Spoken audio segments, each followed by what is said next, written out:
বিরাদরানি ইসলাম,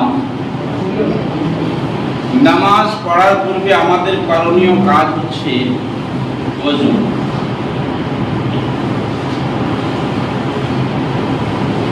কারণ দয়ার নবী মুস্তাফা জনাবে মুহাম্মদুর রাসূলুল্লাহ সাল্লাল্লাহু আলাইহি ওয়াসাল্লাম ইরশাদ করেছেন, আল ওযু মিফতাহুস সালাত ওয়াস সালাতু মিফতাহুল জান্নাহ। ওযু হচ্ছে নামাজের চাবি আর নামাজ হচ্ছে জান্নাতের চাবি। যতক্ষণ পর্যন্ত আমি আপনি ওযু না করেছি ততক্ষণ পর্যন্ত আমি আপনি নামাজ পড়তে পারবো না। তাহলে নামাজ পড়ার জন্য শর্ত হচ্ছে ওযু। ওযুর মধ্যে একটা গ্রাম্য ভাষাতে তাড়াহুড়া করে ওযু করা, মাঝে মাঝে ওযুর অঙ্গগুলো জায়গায় জায়গায় শুকনো থেকে যায়।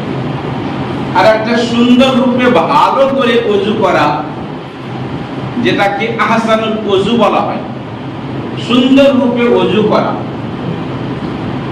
বিরাদরানি ইসলাম, সুন্দর রূপে ওযু করলে গেলে কতটুকু লাভ হবে শুনুন। হযরত উমর বিন খাত্তাব রাদিয়াল্লাহু তাআলা আনহু হইতে বর্ণিত, তিনি বলেন যে মক্কার সরকার, মদিনার তাজদার, দুই জগতের মালিক মুক্তার নবী মুহাম্মদুর রাসূলুল্লাহ সাল্লাল্লাহু আলাইহি ওয়াসাল্লাম ইরশাদ করেন কি যারা সুন্দর রূপে ওযু করবে, তারপরে বলবে আশহাদু আল্লা ইলাহা ইল্লাল্লাহু ওয়া আশহাদু আন্না মুহাম্মাদান আবদুহু ওয়া রাসূলুহু, তারপরে পরে একটা দোয়া আরো আছে, আল্লাহুম্মা জাআলনি মিনাত তাওয়াবিন ওয়া জাআলনি মিনাল মুতাতাহহিরিন। আমার দয়ার নবী মুস্তাফা বলছেন, যারা ওযু সমাপ্ত করার পর ওযুর শেষে কালেমায়ে শাহাদাত আর এই দোয়াটা পাঠ করবে, নবী আমার ইরশাদ করেন ফাতিহাত লাহু সামানিয়াতা আবওয়াবিন মিনাল জান্নাহ, তার জন্য জান্নাতের 8টা দরজাকে আল্লাহ খুলে দেন।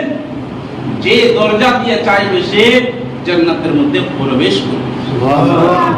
তাহলে ওযু যদি আমরা ভালো রূপে করি আর কালেমায়ে শাহাদাত দ্বিতীয় কালেমাটা যদি আমরা পাঠ করি, আল্লাহ রাব্বুল আলামিন আমাদের জন্য জান্নাতের 8টা দরজাই খোলা রাখবেন।